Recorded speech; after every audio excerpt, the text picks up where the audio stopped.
A partir de agora, você fica muito bem informado. Sudoeste Notícias. As principais informações de Itapeva e região. Sudoeste Notícias. A região em destaque.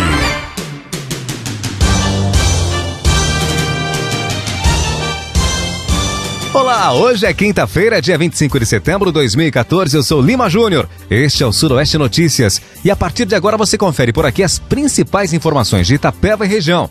Fique por dentro de tudo o que acontece, no ar mais uma edição do Sudoeste Notícias. Sudoeste Notícias. Sudoeste Notícias. E o Sudoeste Notícias, através da empresária do Grupo Cristal de Rádios, Terezinha da Paulina, entrevistou a secretária municipal da Educação, Vânia Páscoa. Na entrevista, Vânia falou sobre como anda a educação em Itapeva. Vamos conferir. A educação em Itapeva, como em qualquer outro município, ela vem passando por grandes mudanças. Nós temos uma demanda muito grande relacionada não só a recursos financeiros, como uma demanda voltada à melhoria da qualidade de educação. E em torno disso a gente tem as questões relacionadas à criança em si, do cuidado com a criança e a valorização profissional, né? Essa valorização profissional passa por um planinho de carreira mínimo necessário. Como é que está o limite hoje de pagamento de pessoal na educação? Então, nós temos um quadro de educação, um quadro bastante grande, um quadro que, para a gente dar conta dos 19 mil alunos, nós temos mais de 2.300 funcionários. Isso corresponde a quase 75% do nosso orçamento total, dedicado somente a pagamento de recursos humanos.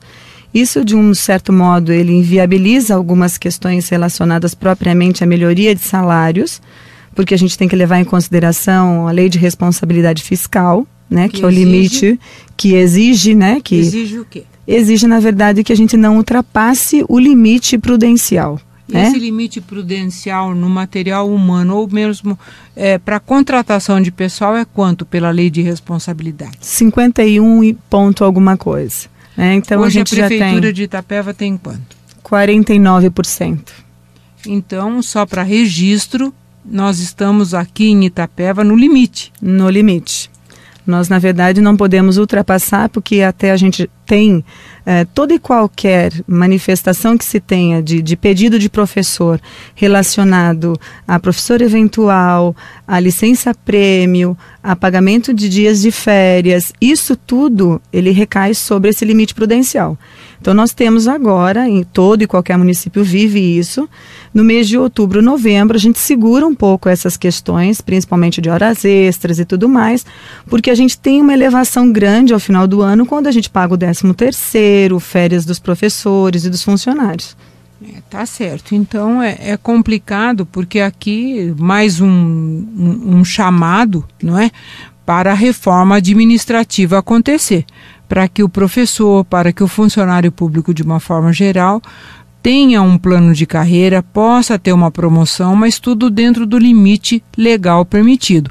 A lei de responsabilidade fiscal é a lei que determina o que o prefeito pode fazer, não pode fazer, que determina a penalidade para o prefeito que não cumpre essas obrigações.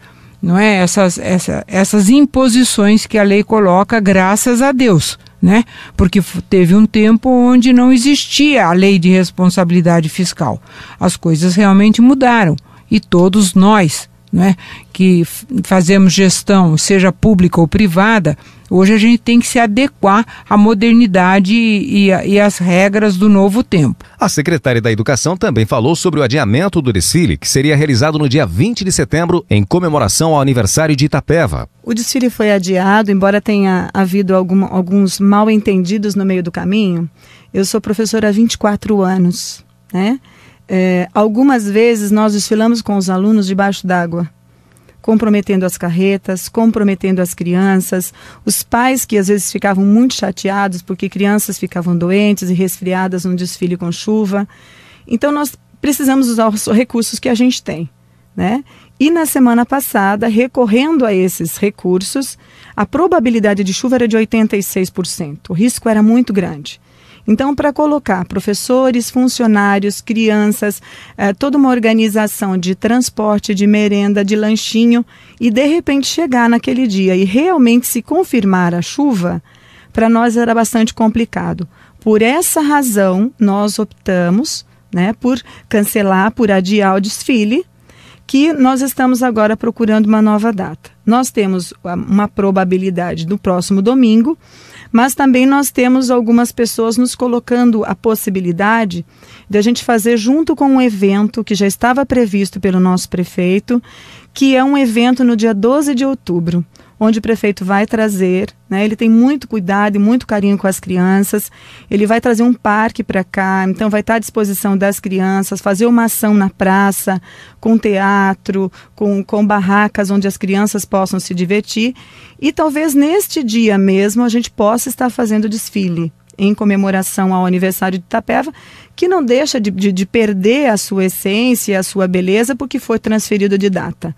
Eu acho que o que mais vale aí, o que a gente tem que repensar de fato, é o respeito que a gente tem pelas crianças. Sudoeste Notícias. A região em destaque. Na entrevista, a secretária falou sobre a merenda escolar. Confira. Nós temos um problema pontual na educação, que é o problema da merenda. Não é que as crianças têm direito por lei e os professores que tinham essa concessão estão agora reclamando por perder. O que você tem a colocar sobre isto, Vânia? Então, eu já dei algumas entrevistas, Tere, no jornal.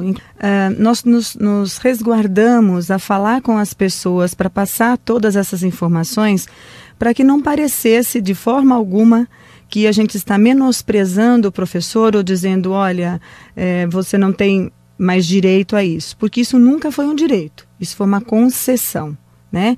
Algo que culturalmente foi se colocando ano a ano, né? Que a gente não tinha a dimensão de quanto isso representava dentro de um orçamento. E hoje, com um total de 2.300 funcionários, a gente consegue perceber isso nitidamente. Bom, como nós recebemos, na verdade, nós recebemos verbas de onde? De governo federal, através do programa de alimentação escolar, e recebemos verba do governo do estado, porque nós também trabalhamos com conveniamento de estado. Fora isso, é suficiente? Não. Nós recorremos para subsidiar o restante que falta à merenda a um outro recurso, uma outra verba que se chama QESE, que é Contribuição Salário e Educação. Dessa verba nós podemos subsidiar o restante que falta à merenda. Então, como nós oferecemos nas nossas escolas 4 refeições diárias para quase 22 mil alunos, porque nós também servimos não somente a merenda escolar para os alunos da educação básica, que é a educação infantil e 1º ao 9º ano, como nós também fornecemos a merenda para colégio técnico e para as escolas de ensino médio do estado. Nós temos um convênio e dentro desse convênio há contrapartida e aquilo que cabe ao município. Aceito ambas as partes sem problema nenhum.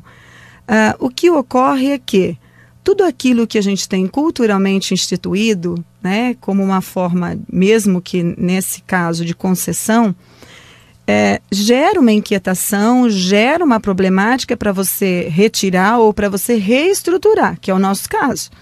Nós estamos tentando e estamos buscando formas de dar aos professores e aos funcionários uma outra alternativa que seja pela via legal, né, da gente conseguir resolver essa problemática. Veja bem, nós temos profissionais, merendeiras, quadro de apoio, mesmo professores, que viajam 40 quilômetros para ir até as suas escolas. Saem 5h30, 6 horas da manhã. Eu preciso, né? Claro, né? Eu preciso reconhecer que esse profissional, ele é diferenciado do profissional que trabalha aqui, na zona urbana, e que 15 minutos de um ônibus ou a pé, ele está dentro da unidade escolar. Então, essas questões, elas vão ser tratadas de forma diferenciadas? Vão. Porém, nós precisamos buscar uma questão legal, de como resolver isso via legalidade. O que nós fizemos nesse primeiro momento? Algumas escolas já tinham se equipado, até com o próprio dinheiro que a escola recebia via PDDE, que é o Programa de Dinheiro Direto na Escola. A escola já tinha um micro-ondas para uso do professor, uma geladeira para uso do professor, mas a grande maioria das escolas não. Então, o que nós fizemos? Fizemos uma licitação, até o dia 10 de outubro, todas as escolas estarão recebendo a geladeira, o micro-ondas, uma sanduicheira, enfim, tudo aquilo que o professor e aquilo que o nosso funcionário apontar, olha, isso aqui seria interessante, seria importante para nós vamos estar atendendo, né? Para tentar minimizar essa situação. Isso não quer dizer que nós também não estamos buscando medidas legais de tentar resolver o problema. Se eu não posso pagar com o dinheiro do PENAI, se eu não posso pagar com esse recurso que vem do Estado, mas eu possa, de repente, ter uma lei municipal que me dê a sustentação e que eu possa utilizar isso de recurso próprio, nós estamos verificando, né? O jurídico está trabalhando nisso. Eu sou representante regional da Undime, né? Eu trabalho com 18 municípios direto e 33 indireto. A conversa e as discussões a respeito disso não são somente no nosso município. Vale lembrar que, da nossa região, somente 2 municípios continuam servindo merenda para professores e funcionários. Todos os demais já deram um recuo. Por quê? Porque podem sim ser apontados pelo Tribunal de Contas, pelo Ministério Público, e nós sabemos que, enquanto gestores, nós precisamos trabalhar em cima dos 5 princípios da gestão pública, e o primeiro deles é a questão da legalidade. A empresária Terezinha da Paulina também entrevistou o presidente do Sindicato dos Funcionários Públicos, senhor Pedraça Ortiz, que também falou sobre o assunto. Falta um pouco de jogo de cintura da administração. A lei existe e a lei está sendo aplicada. Com relação à lei, nós não temos o que questionar. Mas não podemos deixar de observar que a educação é formada por um conjunto, é uma engrenagem. Ali você tem funcionários, você tem professores, você tem a merendeira. Então, aí tem que prevalecer o bom senso. Requer uma ampla discussão e não levar para as redes sociais, nem para a mídia, que isso é proibido, porque a lei... Não, eu acho que um dos maiores desafios de um gestor, de um governante, é encontrar saída para que o problema seja resolvido. E não gerar um certo desconforto dentro, não sei o quê. Porque muitas vezes quando você faz uma colocação, não, porque isso é proibido, porque o professor, nossa, é a criança. Ótimo, a criança é importante. A criança é importante. Mas a criança precisa de ter alguém para atender. Essa pessoa precisa estar satisfeita no seu local de trabalho, porque ela está mexendo com uma criança. A mãe, quando leva sua filha para a escola, ela deposita toda a sua confiança naquele profissional que está lá para defender. Não, essa pessoa precisa ser olhada com os outros olhos.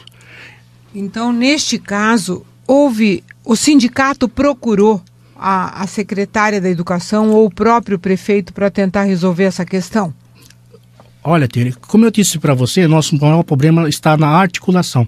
Então nós estamos conversando, porque nós temos dentro da diretoria pessoas ligadas à educação, nós estamos conversando com o pessoal para que a gente possa estar organizando uma reunião. Foi uma sugestão nossa para a gente fazer uma reunião para que esse segmento crie uma comissão, tá? Para que essa comissão seja responsável para falar em nome do segmento. Seria interessante que envolvesse também a Câmara, você não acha, Pedraça? Sim, eu acho que aí está o desafio para a Comissão de Educação. A Comissão de Educação também poderia estar chamando esse pessoal para ser ouvido, até para propor para a administração uma alternativa. Porque eu vejo assim, Tere, a bancada de sustentação do governo é como se fosse, por exemplo, um fiador. Você não vai ser fiador de uma pessoa que você não acredita ou que você não confia. Então a bancada do governo que dá sustentação para o prefeito já deveria estar trazendo para si essa responsabilidade de estar chamando os sindicatos, os funcionários, enfim, vamos nos debater aqui para ver o que nós podemos contribuir. Mas como eles não chamaram, não é? Não, pelo que você está me falando, não houve essa iniciativa nem do prefeito nem da Câmara? Não. Até agora não. Não havendo essa iniciativa, pode o sindicato ter essa iniciativa? Sim, o sindicato já está trabalhando em cima disso. Nós estamos organizando, porque são mais ou menos 21 escolas de educação infantil. Então nós já estamos com esse pessoal que trabalha em cada escola, a gente está se organizando e daqui uns dias nós vamos fazer uma reunião, vai ser eleita uma comissão para estar discutimos amplamente essa questão e depois nós iremos encaminhar para o prefeito uma proposta para que possa ser discutida com o executivo, com o legislativo, no sentido de estar encontrando uma saída para esse problema. Na entrevista, Pedraça falou como está a situação do funcionalismo público em Itapeva. Essa dificuldade que a gente sente dentro especialmente do setor público, é a complexidade das categorias que compõem o funcionalismo. Só para você ter uma ideia, nós temos dentro da área da educação, nós temos PEB 1, PEB 2 e as ADI. São 3 segmentos que dentro da própria estrutura da educação têm interesse diferenciado. E isso causa realmente, em alguns momentos, choque. O funcionalismo está totalmente desorganizado.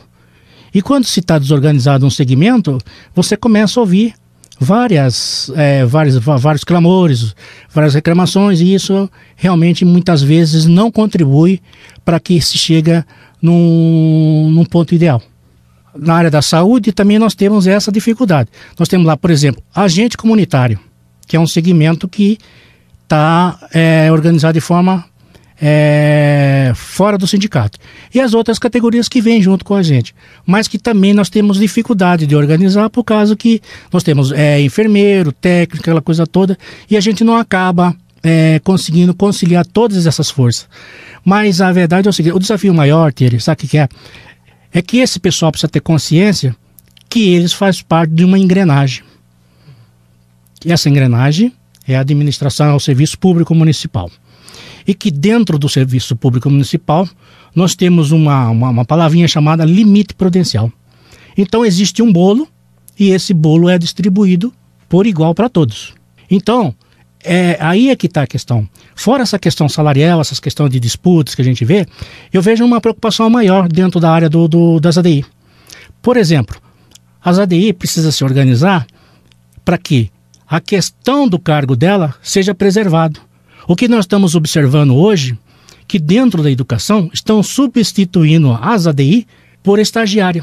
E isso não pode, tá? Porque, na verdade, existe um estudo, um levantamento de substituir o cargo de ADI por estagiário. No passado já teve o estagiário. Teve, mas a quantidade de estagiários que está sendo contratado nos chama atenção. Por quê? O estagiário está fazendo o papel de atendente, que para a administração significa o quê? Redução de despesa. Certo. E eu não concordo, porque se falar em redução de despesa na educação, no mínimo está indo na contramão. Educação, nós temos que falar em investimento. Exatamente, porque educação, só um parênteses aqui, realmente é a base de um povo bem instruído, do cidadão por inteiro, não é? Você, com as suas palavras, Pedraça, você afirma que a classe não está unida em torno de objetivos comuns? Sim, eu confirmo isso. Não existe união entre esses 3 segmentos. Existe uma disputa por um espaço que cada um vê o seu lado. E isso é ruim para o processo de organização.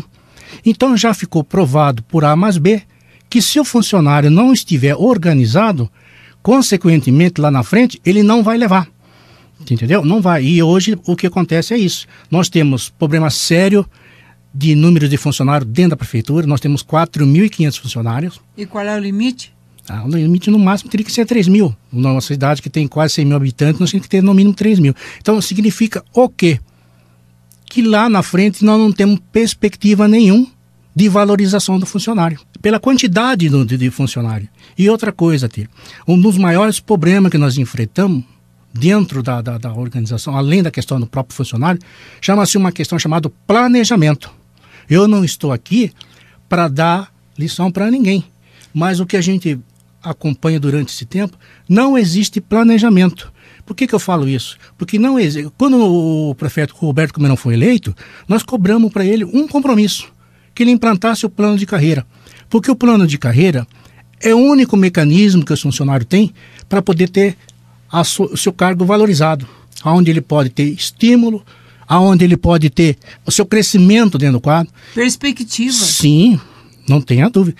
Isso, infelizmente, a curto prazo não existe. E aquele projeto que foi encaminhado para a Câmara de Vereadores, aonde premia a meritocracia, onde faz o planejamento para plano de carreira, como é que ele está? Você está falando da reforma. Da reforma. Exatamente. É o primeiro passo que a prefeitura precisa começar a fazer. Como é que está? Parado. Então, na verdade, assim, o que nós temos hoje? Improviso. Então, as pessoas, os políticos, as pessoas que vão hoje para administrar a Itapeva, precisa ter consciência que Itapeva não é mais a Itapeva de 20, 30 anos atrás. Com certeza. E que a população cresceu e que as pessoas hoje têm conhecimento dos seus direitos e elas estão cobrando. Então, o gestor hoje precisa estar atento e acompanhar isso para que possa estar valorizando o seu quadro de funcionário, porque são eles que prestam serviço para a população. Então, isso precisa de quê? Planejamento. Quando eu falo planejamento, não é só na questão da gestão. Por exemplo, o município precisa melhorar a sua receita própria. Precisa ter feito uma reforma tributária. Isso não foi feito. Então, dinheiro não cai do céu. Você entendeu? Então, precisa ter um planejamento de você arrecadar recurso próprio para você poder começar a implantar as políticas de valorização do funcionalismo. Então, e é o que nós temos hoje, o quadro da administração, da prefeitura, dos funcionários desmotivados, falta de uma política de valorização, enfim. É o que nós realmente nos deparamos no dia de hoje. Pois é, o Pedraça está aqui trazendo à baila para todos nós problemas realmente profundos, né? Que fazem parte da vida dos que estão aqui hoje trabalhando e dos que virão. Então é muito importante esta mensagem dada pelo Pedraça. Reforma tributária, reforma administrativa já, ou para ontem. Porque o que está acontecendo realmente hoje é que o funcionário não tem uma perspectiva de futuro. Sudoeste Notícias. Sudoeste Notícias. E termina aqui mais uma edição do Sudoeste Notícias. O Sudoeste Notícias volta amanhã. Para mais informações da região, é só você acessar facebook.com/Sudoeste Notícias SP. Você pode participar também enviando sua sugestão de reportagem pelo e-mail jornalismo@fmcristal.com.br, por mensagem de texto para o número 996724210. Facebook Sudoeste Notícias SP, deixando sua participação em box, ou pelo telefone do Grupo Cristal de Rádios 15 3526 9090. Podemos juntos melhorar e resolver problemas de nossa comunidade. Até amanhã. Você ouviu Sudoeste Notícias. Sudoeste Notícias. A região em destaque. Sudoeste Notícias. Sudoeste Notícias.